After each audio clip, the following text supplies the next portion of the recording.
Oke, kembali lagi bersama saya Timothy. Kali ini kita akan belajar tentang bentuk luka batin masa kecil saat kamu dewasa. Mungkin Anda mengalami hal ini dan yuk kita bahas gimana ini terjadi.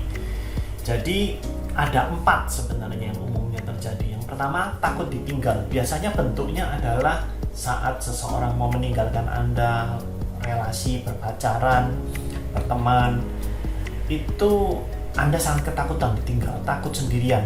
Itu karena Anda tumbuh dibesarkan dengan cara tidak ada rasa aman dalam keluarga. Tidak ada rasa aman itu bagaimana? Tidak ada konsistensi, tidak hidup di dunia yang aman. Tidak ada konsistensi, dunia yang aman itu bagaimana? Contoh, adalah anak akan menjadi pribadi yang tegar, kuat jika orang tuanya bisa disiplin untuk punya waktu dengan dia. Salah satu bentuknya misalnya setiap weekend dia makan bersama di luar, punya waktu. Oh, setiap Sabtu Minggu saya punya waktu bersama keluarga saya. Nah, ada orang tua yang tidak bisa memberikan itu karena pekerjaan, sehingga anaknya tidak merasakan dunia yang aman. Hari ini ayah pulang jam berapa, ibu pulang jam berapa, besoknya beda, besoknya lagi begini, besoknya lagi begitu. Terus misalnya kadang-kadang kondisi ekonomi bisa membuat anak merasa tidak nyaman. Tiba-tiba saya tadinya naik mobil, terus nggak ada angin, tiba-tiba mobil hilang semua, tinggal sepeda motor, sekarang jalan kaki. Nanti ke depan mobilnya ada lagi. Itu adalah dunia yang inkonsisten, tidak konsisten buat anak. Jadi akan menimbulkan perasaan takut ditinggal karena tidak aman dan tidak nyaman. Paham ya? Oke.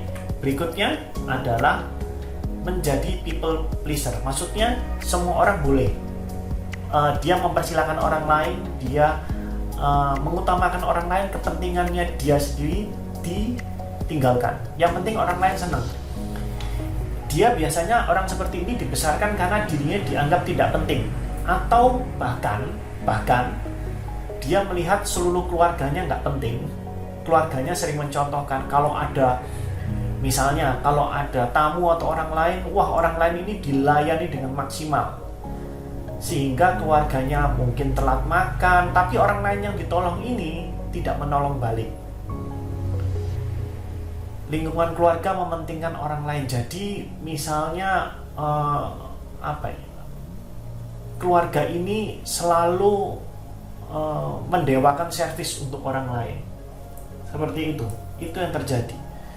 Dan bahkan anaknya sendiri mungkin dianggap tidak penting. Termasuk perasaannya, udah nanti aja, orang lain dulu, ini dulu. Penting, biasanya orang seperti ini penting untuk mendapatkan pengakuan, penting untuk mendapatkan tempat. Paham ya? Oke, berikutnya yang ketiga adalah takut dikritik. Seringkali ini terjadi karena saat kecil hidup dengan orang tua yang perfeksionis. Kesalahan akan dimaknai sebagai dosa besar. Jadi ada orang tua yang tidak boleh salah. Padahal untuk belajar, untuk bertumbuh perlu yang namanya ruang bertumbuh adalah ruang kesalahan. Tapi kesalahan yang mau belajar ya, bukan ya boleh aja salah. Tapi kalau mau bertumbuh, ya belajarlah dari kesalahan. Sehingga takut kritik, evaluasi itu takut, bahkan persaingan juga takut. Ada pribadi-pribadi yang seperti ini pada saat harus presentasi dan lain, dia nervous. Bukan nervous karena tidak menguasai materi, justru dia menguasai materi, tapi yang dia tidak bisa hadapin adalah pikirannya takut akan hasilnya, takut dengan kritikannya. Masukan ataupun evaluasi itu menakutkan karena ya namanya sekolah berapa tahun? SD 6 tahun, 12 tahun dan ditambah 4, 18 tahun ya. 16 tahun sekolah itu kan ujian. Nilai itu kan evaluasi. Nah, 18 tahun diperlakukan kalau nggak nilainya bagus atau nilainya, kalau orang tuanya perfeksionis nilainya 100, maka kita akan ada di masalah besar. Paham ya? Yang terakhir adalah takut minta tolong. Ada nggak orang seperti ini? Banyak. Tekanan untuk mandiri biasanya. Takut penolakan, merasa diri tidak berharga. Hampir sama dengan people pleaser. Jarang minta tolong. Kalau bisa dia yang nolong kalau people pleaser, ya kan? Nah, ini agak mirip, takut minta tolong karena nanti takutnya dibilang nggak mandiri, apalagi kalau laki-laki seperti itu.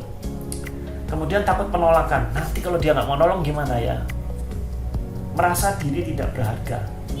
Ini adalah bentuk lain dari hampir mirip dengan people pleaser, tapi ini dampaknya lebih ke diri sendiri. Dan semuanya dampaknya ke diri sendiri, tapi lebih ke arah aku nggak berharga. Gitu.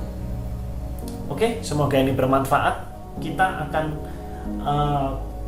bisa belajar lebih banyak. Kita akan belajar lebih banyak di pelatihan konseling yang saya adakan, dan saya akan menjadi trainer Anda. Saya akan membimbing sampai Anda expert di bidangnya, dan materinya sudah update.